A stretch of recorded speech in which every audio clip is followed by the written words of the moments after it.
नमस्कार, स्वागत है आप सभी का टारगेट यूपीएससी हिंदी प्लेटफॉर्म पर। आज हम वीडियो का पार्ट 4 देखेंगे। Chapter first geography class 6। हमने इसके 3 पार्ट पहले कवर कर रखे हैं। आज हम पार्ट 4 देखेंगे। आप लोगों से मेरी एक रिक्वेस्ट है कि जो भी स्टूडेंट इसको फर्स्ट टाइम देख रहे हैं, पहली बार देख रहे हैं, ठीक है, तो उनसे मेरी रिक्वेस्ट है कि पहले तो वीडियो को पूरा देखें और पूरा देखने से पहले आपको पहले 3 पार्ट देखने होंगे, जिससे आपको कॉन्सेप्ट क्लियर हो जाए कि चैप्टर के अंदर चल क्या रहा है। इम्पोर्टेंट चैप्टर है यूपीएससी की स्टार्टिंग के प्रोस्पेक्टिव से, कि जो न्यू स्टूडेंट हैं कि उनको कैसे स्टार्टिंग करनी चाहिए, क्या पढ़ना चाहिए और किस तरह से अपनी तैयारी को आगे बढ़ाना चाहिए। चलिए अब हम ज़्यादा टाइम ना ख़राब करते हुए अपने टॉपिक को आगे बढ़ाते हैं और पार्ट 4 की स्टार्टिंग करते हैं। देखिए बच्चों, हमने पिछले 3 वीडियो बनाए हैं, उनको हमने पढ़ा है, उनके कुछ क्वेश्चन आंसर भी हमने किए हैं। तो एक न्यू इन्फॉर्मेशन इसमें ये बता रहा हूँ मैं कि हमारा एक जल्द ही ऐप आने वाला है टारगेट यूपीएससी हिंदी नाम से। इसको आप सभी लोग डाउनलोड करेंगे, प्ले स्टोर से आप लोगों को मिल जाएगा। जिस दिन आएगा मैं उसके लिए अलग से वीडियो बनाऊंगा और आप लोगों को बताया जाएगा कि किस तरह से आप हमारा ये ऐप डाउनलोड कर सकते हैं और इसका कैसे यूज कर सकते हैं, कि मतलब इसमें क्या क्या स्पेशलिटी होंगी, वो सब दिया जाएगा। प्लस एनसीईआरटी का जितना भी हम टॉपिक कवर कर रहे हैं वो सभी उसमें क्विज के माध्यम से आप उसको सॉल्व कर सकते हैं। यानी कि इस टॉपिक को आप यूट्यूब पर यहाँ पर पढ़ें और वहाँ पर सॉल्व करें और उसके प्रॉपर नोट्स बनाएं। किस तरह से नोट्स बनाएंगे इसके लिए भी मैं एक अलग से वीडियो इसके लिए बनाऊंगा। ठीक है, चलिए अब आप हम 4th पार्ट की स्टार्टिंग कर रहे हैं। चलिए क्वेश्चन इस पार्ट का पॉइंट नंबर 7 जो है, इसमें क्या कहा गया है कि चंद्रमा की परिस्थितियाँ जीवन के अनुकूल नहीं हैं।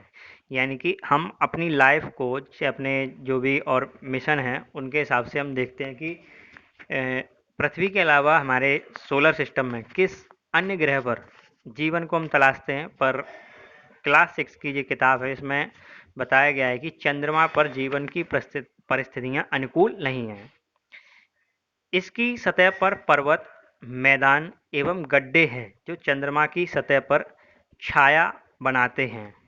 पूर्णिमा के दिन चंद्रमा पर इनकी छाया को देखा जा सकता है। मतलब पूर्णिमा को ये सब चीज़ें आप चंद्रमा की सतह पर देख सकते हैं रोशनी में, क्योंकि उस दिन फुल मून होता है।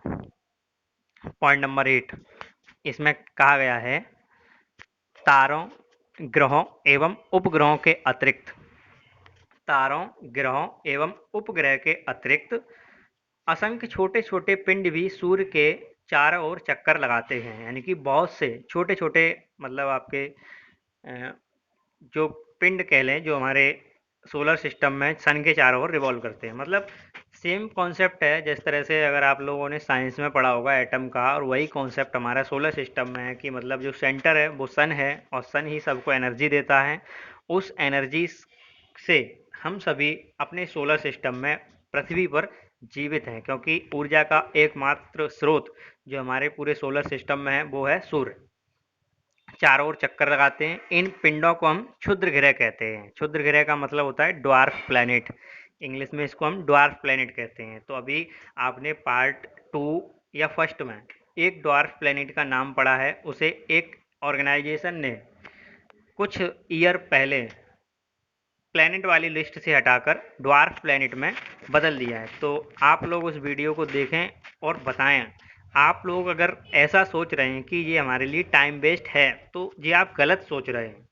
ठीक है, गलत इसलिए सोच रहे हैं क्योंकि हम यूपीएससी के लिए पीछे पीछे भागते हैं और यूपीएससी 2 कदम और आगे भाग जाता है। क्यों? क्योंकि हमारी और उसकी जो सोच है, अप्रोच है, वो मैच नहीं हो पा रही है। वो जिस दिन मैच हो जाएगी तो यूपीएससी और हम क्लियर हो जाएंगे, एग्ज़ाम हमारा क्लियर हो जाएगा। बात समझ में आई ना?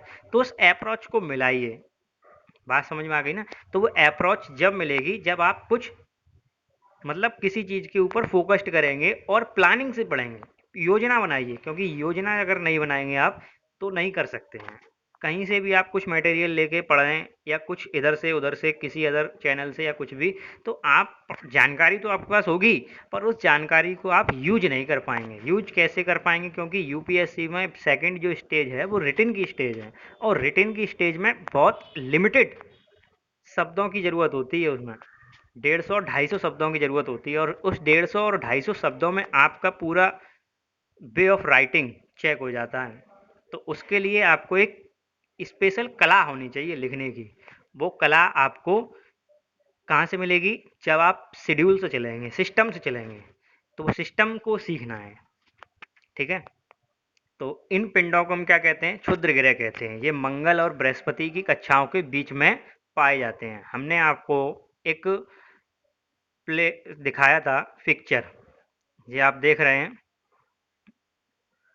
क्षुद्र ग्रह कहाँ पर है? ये मंगल है और ये जुपिटर है। कहाँ है? ये जुपिटर है। इनके बीच में आप देखिए, यहाँ पर इनके बीच में जुपिटर एंड मंगल, इन दोनों के बीच में क्या आते हैं? क्षुद्र ग्रह, यानी कि ड्वार्फ प्लेनेट। ठीक है, इनको हमने पढ़ा था। ये सब कुछ हमने पढ़ा है, ये पूरी पीडीएफ है, आप लोगों को टेलीग्राम के ग्रुप में पोस्ट कर दी जाएगी। आप सभी लोग टेलीग्राम से जुड़ जाएं और ये वीडियो पीडीएफ प्राप्त कर सकते हो वहाँ पर। टेलीग्राम का लिंक डिस्क्रिप्शन में दिया जाएगा। और वैसे जनरली सभी लोगों को हमारा टेलीग्राम पता होगा, फिर भी मैं यहाँ बोल देता हूँ, टारगेट यूपीएससी 99। ठीक है, टारगेट यूपीएससी 99 को मैथमेटिकल में लिखेंगे 9 और 9 दो बार। ठीक है, टारगेट यूपीएससी 99 पे जाके आप टेलीग्राम से जुड़ सकते हैं। मंगल और बृहस्पति के बीच में क्षुद्र ग्रह पाए जाते हैं। ठीक है, ये हमने यहाँ पर जाना। पॉइंट नंबर 9 क्या कहता है? कि वैज्ञानिकों के अनुसार क्षुद्र ग्रह ग्रह के ही भाग होते हैं, यानी कि जो हमारे प्लैनेट होते हैं उनके ही पार्ट्स होते हैं हमारे ड्वार्फ प्लैनेट, जो कि बहुत वर्ष पहले विस्फोट के बाद ग्रहों से टूटकर अलग हो गए हैं। मतलब काफ़ी समय पहले, लाखों करोड़ों साल पहले जो भी हमारे प्लैनेट हैं उन पर क्या हुए थे? विस्फोट हुए होंगे। ये ऐसा किताब में लिखा है। तो वैज्ञानिक इस बात की गणना करते हैं, बताते हैं कि ये उनके ही पार्ट हैं और स्पेस में चले गए हैं। क्योंकि ये चीज़ तो आप लोगों को साइंस में पता होगी कि स्पेस में कोई भी चीज़ है वो नीचे नहीं गिरेगी। क्यों नहीं गिरेगी? क्योंकि वहाँ पर ग्रेविटी नहीं होती। यानी कि क्या नहीं होता? ग्रेविटी। ग्रेविटी से मतलब है गुरुत्वाकर्षण। जैसे पृथ्वी पर अगर आप कोई चीज़ छोड़ देते हैं अपने हाथ से, तो वो ज़मीन पर गिर जाती है। अर्थ सोलर सिस्टम में कोई ज़मीन नहीं होती है। वहाँ पर जो चीज़ है वो अगर टूट जाएगी तो हवा में ही चारों ओर घूमना शुरू कर देगी। तो इसी तरह से जो ड्वार्फ प्लेनेट है वो मंगल और बृहस्पति के बीच में है, और वो उन्हीं के चारों ओर रिवॉल्व करते हैं, सन के चारों ओर उन्हीं के साथ। नेक्स्ट पॉइंट देखेंगे क्या है। Next point, question point number 10। सूर्य के चारों ओर चक्कर लगाने वाले पत्थरों के छोटे छोटे टुकड़ों को उल्का पिंड कहते हैं। अभी थोड़े दिन पहले आपने नाम भी सुना होगा, एक एस्टेरॉयड बहुत तेजी से पृथ्वी की तरफ आ रहा है। 29 अप्रैल को कुछ लोग कह रहे थे कि मतलब ये पृथ्वी से को हिट कर सकता है। ठीक है, वही जो एस्टेरॉयड होते हैं वो क्या होते हैं? छोटे छोटे टुकड़े होते हैं। मतलब छोटे किस बेसिस में कहा गया है? छोटे उन बेसिस में कहा गया है कि सन के कंपैरिजन में, प्लेनेट के कंपैरिजन में वो छोटे होते हैं, पर एक्चुअली में वो बहुत लार्ज साइज के होते हैं, बड़े साइज के होते हैं। अगर एक किसी प्लेनेट से वो हिट कर जाए तो काफ़ी नुकसान पहुंचाया जा सकता है उस प्लेनेट को। तो उसे हम क्या कहते हैं? उल्का पिंड कहते हैं। पॉइंट नंबर 11, इसमें क्या लिखा है कि कभी कभी ये उल्का पिंड पृथ्वी के इतने नज़दीक आ जाते हैं कि इनकी प्रवृत्ति पृथ्वी पर गिरने की होती है। यानी कि ये गिरने से मतलब है कि उसको हिट करना है। जैसे दो बड़े बॉल आपस में हिट कर जाएं, ठीक है, तो क्या होगी? दोनों टकरा जाएंगे। इसी तरह से वो दोनों उल्का पिंड और ग्रह आपस में टकराने की प्रवृत्ति हो जाती है। ग्रह से मतलब है पृथ्वी। इस प्रक्रिया के दौरान वायु के साथ घर्षण होने के कारण ये गर्म होकर जल जाते हैं। ठीक है, क्योंकि आप जब तेज गति से कोई चीज़ पृथ्वी की ओर आ रही है, पृथ्वी के उसमें गुरुत्वाकर्षण में यानी कि ग्रेविटी के अंदर आ रही है, तो क्या होगा? एयर रेजिस्टेंट यानी कि हवा उसका विरोध करेगी, तो उससे क्या होगा? उसका घर्षण होगा। घर्षण मतलब फ्रिक्शन लगने शुरू हो जाएगा। फ्रिक्शन जब लगेगा तो क्या हो जाएगा? जब अपने आप दोनों हाथ रब करते हो, घिसते हो अपने, जैसे अगर आप किसी को ये टॉपिक कॉन्सेप्ट नहीं समझ में आ रहा है कि किस तरह से वो जल जाएगा हवा के घर्षण से, तो अभी आप लोग करें कि अपने दोनों हाथ लें और उनको तेज़ी से रगड़ना शुरू करें। जब आप उनको रगड़ेंगे तो आप देख पाएंगे कि आपके हाथ गर्म होने लगेंगे। इसी तरह से जब कोई उल्का पिंड पृथ्वी की तरफ आएगा तेज़ी से, तो वो हवा से उसका क्या होगा, घर्षण होगा, यानी कि तो वो जल जाएगा। पत्थर कैसा हो जाएगा, यानी कि जो वो गर्म हो जाएगा, जल जाते हैं। फलस्वरूप चमकदार प्रकाश उत्पन्न होता है, जिसके कारण क्या होता है कि एक चमकदार प्रकाश उत्पन्न होता है, यानी कि एक ब्राइट लाइट होती है। कभी कभी कोई उल्कापिंड पूरी तरह जले बिना पृथ्वी पर गिर जाते हैं, जिससे धरातल पर गड्ढे बन जाते हैं। क्या हो जाते हैं, गड्ढे बन जाते हैं। इसके लिए आपने ज्योग्राफी में अगर आप पढ़ेंगे, या हो सकता है कि जो बच्चे वीडियो देख रहे हैं वो पढ़ भी चुके हों, कि महाराष्ट्र में एक झील है, वो उल्कापिंड के गिरने से बनी थी। उस झील का नाम आप बताएंगे। ठीक है, जो बच्चे पढ़ चुके हैं वो बताएंगे, और जिन लोगों को नहीं पता है वो आगे की वीडियो के लिए रेडी रहें, आपको बताया जाएगा। अब नेक्स्ट पार्ट जो होगा इसका, पार्ट नंबर 5।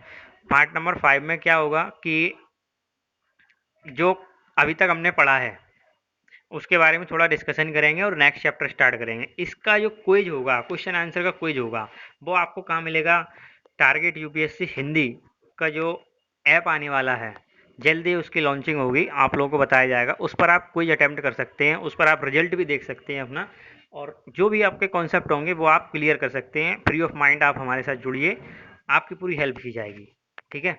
पॉइंट नंबर 12, इसमें बताया गया है कि आपने तारों वाले खुले आसमान में एक ओर से दूसरी ओर तक फैली चौड़ी सफ़ेद पट्टी की तरह एक चमकदार रास्ते को देखा होगा। यानी कि आपने आसमान में ये चीज़ें, आपने इस चीज़ को आसमान में कभी देखा होगा। अगर नहीं भी देखा है तो इसके लिए आप यूट्यूब पर जाके देख सकते हैं, या इमेज सर्च कर सकते हैं गूगल पर। जनरली हो सकता है कि बहुत से लोगों ने नहीं देखा हो।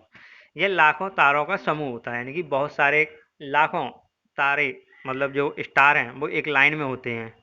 यह पट्टी आकाश गंगा, यानी कि जिसे मिल्की वे कहा जाता है। ठीक है, मिल्की वे होते हैं।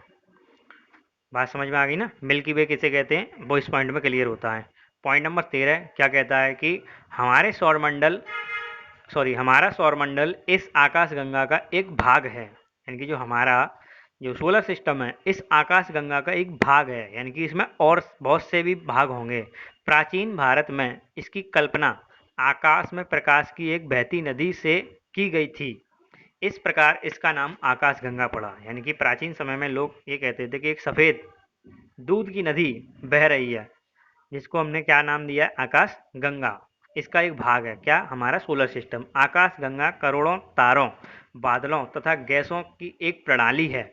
गैसों की क्या है, एक प्रणाली है, यानी कि इसमें बहुत सारी गैसें, तारे और बादल, सब कुछ इसमें होता है। इस प्रकार की लाखों आकाश गंगा मिलकर ब्रह्मांड का निर्माण करती हैं। किसका निर्माण करती हैं, ब्रह्मांड। यानी कि एक ब्रह्मांड इस तरह से बनता है, स्पेस का निर्माण किया जाता है। ठीक है, तो आई होप कि आपको ये वीडियो समझ में आई होगी। जितना आपको पढ़ाया गया है वो सब कुछ समझ में आया होगा।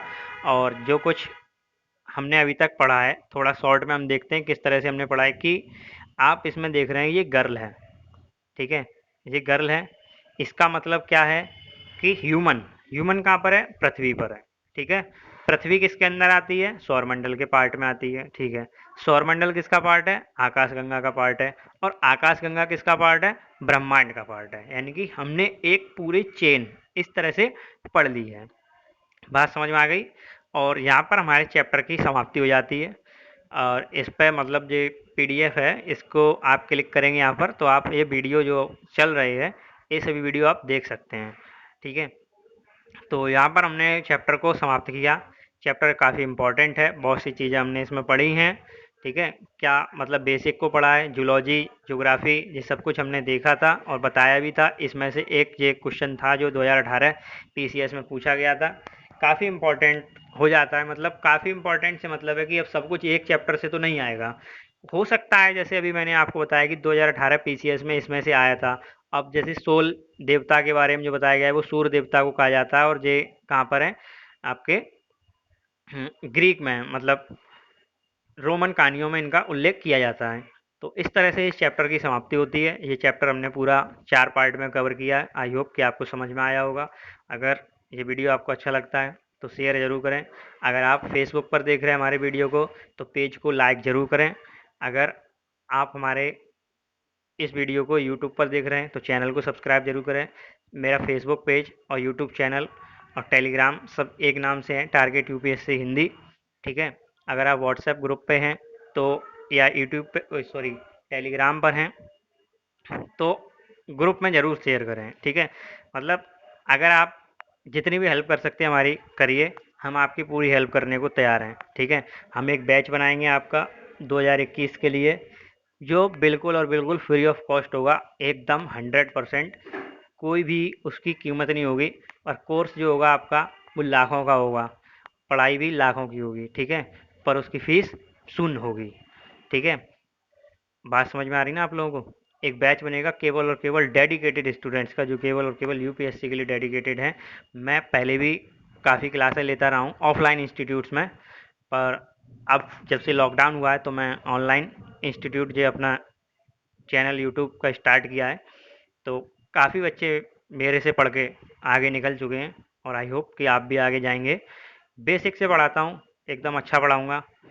शुरुआत में हो सकता है आप लोगों को चीज़ें समझने में दिक्कत आ सकती है, पर अगर एक बार चीज़ अगर आपके दिमाग में सेट हो गई, भूल नहीं पाओगे, ये बात की गारंटी है।